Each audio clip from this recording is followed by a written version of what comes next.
သမိုင်းစာမျက်နှာတွေကိုကျွန်တော်တို့ပြန်လှန်ကြည့်လိုက်တဲ့အခါအများအပြားဘာတွေတွေ့ရလဲစစ်ပွဲတွေအောင်နိုင်သူတွေနဲ့နေမြေချဲ့ထင်ခဲ့တဲ့စစ်ဘီရင်တွေရဲ့အကြောင်းကိုပဲအများဆုံးကြားလို့ရှိပါတယ်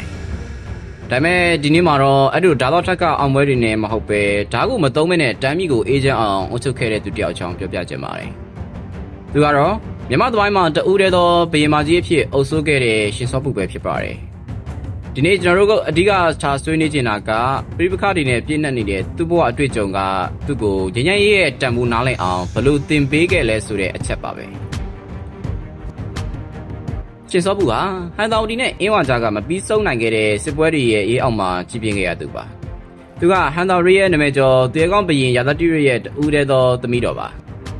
မင်းသမီးတစ်ပါးဆိုတော့အထွင်တူးကန်လို့ပြောလို့ရပြီမဲ့သူ့ဘဝအစကပန်းကင်းလန်တော့မဟုတ်ခဲ့ပါဘူ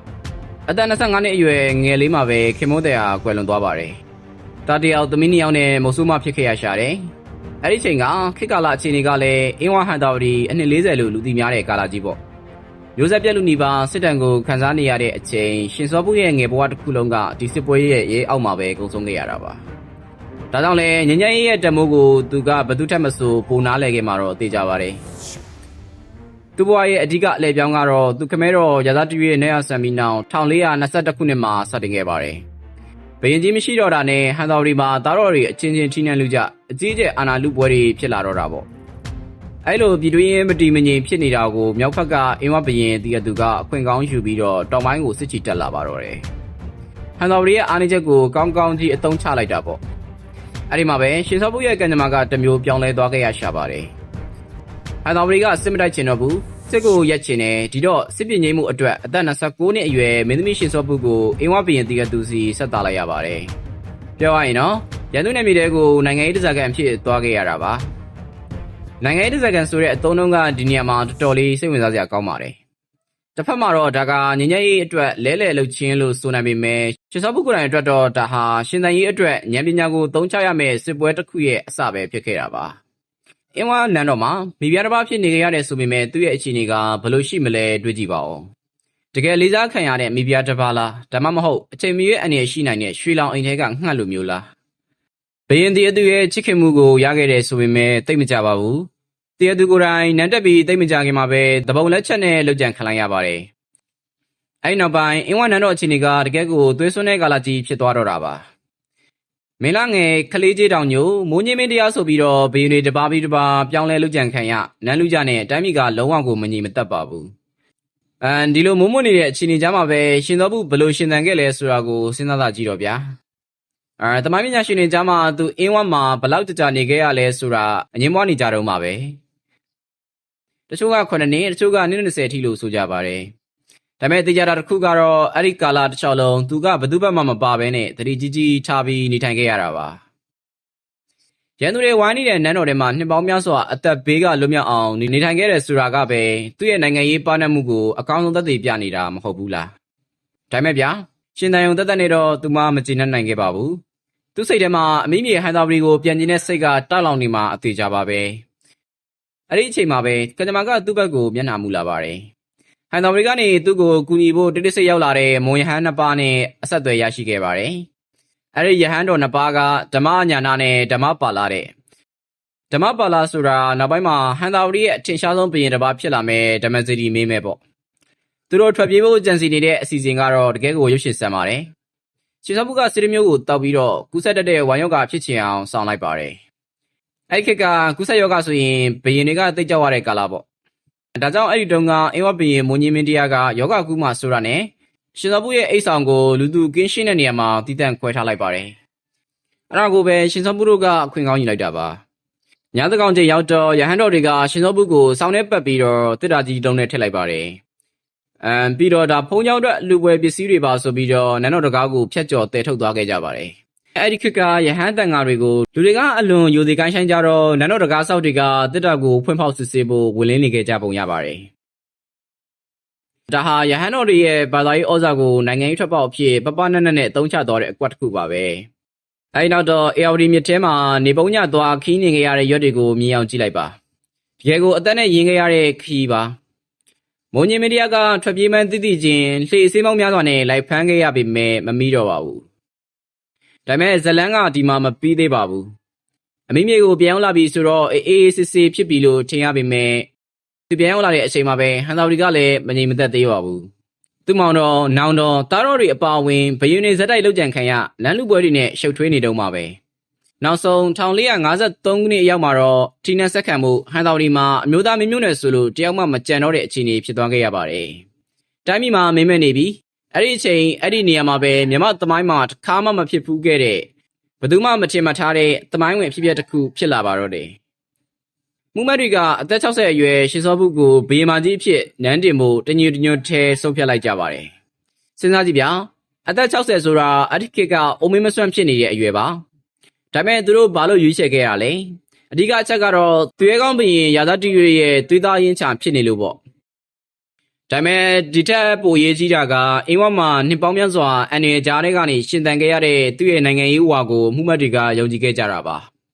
ါဒီမျိုးသမီးဟာတာမန်မဟုတ်ဘူးသူ့အောက်မှာဆိုရင်တိုင်းပြည်ကိုတည်ငြိမ်အောင်ထိန်းကျောင်းနိုင်မယ်လို့သူတို့တွက်ဆခဲ့ပုံရပါတယ်သူဘရင်မကြီးဖြစ်လာပြီးသူ့ရဲ့အဓိကစိန်ခေါ်မှုကစစ်ပွဲတွေကိုရပ်တန့်ပြီးငြိမ်းချမ်းရေးကိုတည်ဆောက်ဖို့ပါပဲဒါကိုသူဘယ်လိုလုပ်ခဲ့သလဲအင်းဝနဲ့ဆက်ဆံရေးကိုဘယ်လိုထိန်းကျောင်းခဲ့သလဲ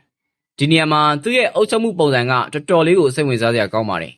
်သူနန်းတက်ချိန်မှာတိုက်ဆိုင်စွာနဲ့ပဲအင်းဝဘက်ကပြည်တွင်းစစ်တွေနန်းတွင်းလူပွဲတွေနဲ့အကြီးအကျယ်လုံပန်းနေရပါတယ်ဟန်သာဝတီဘက်ကိုလှည့်ကြည့်ဖို့အချိန်မရဘူးဖြစ်နေတာပါရှေစောဘုကဒီလိုအခြေအနေကိုကောင်းကောင်းကြီးသုံးချလိုက်တာပါပဲသူ့ဘက်ကအင်းဝကိုသွားမဆဘူးရန်စားတာမျိုးတွေလုံးဝမလုပ်ဘူးကိုတိုင်းပြည်ရဲ့ပြည်တွင်းရေးကိုပဲအာရုံစိုက်ပြီးတိတိစိတ်နဲ့အင်အားမွေးခဲ့ပါတယ်တိုင်းပြည်အတွင်းမှာဘာတွေလုပ်ခဲ့သလဲဆိုတော့စစ်အင်အားတိုးချဲ့တာတွေနေချဲ့တာတွေမလုပ်ဘဲနဲ့ကုန်သွယ်မှုကိုအားပေးခဲ့ပါတယ်စိုက်ပျိုးရေးကိုမြင့်တင်နေဒါကြောင့်သူ့လက်ထက်မှာဟန်သာဝတီကစီးပွားရေးအရအလွန်အင်အားတောက်တင်းလာခဲ့ပါတယ်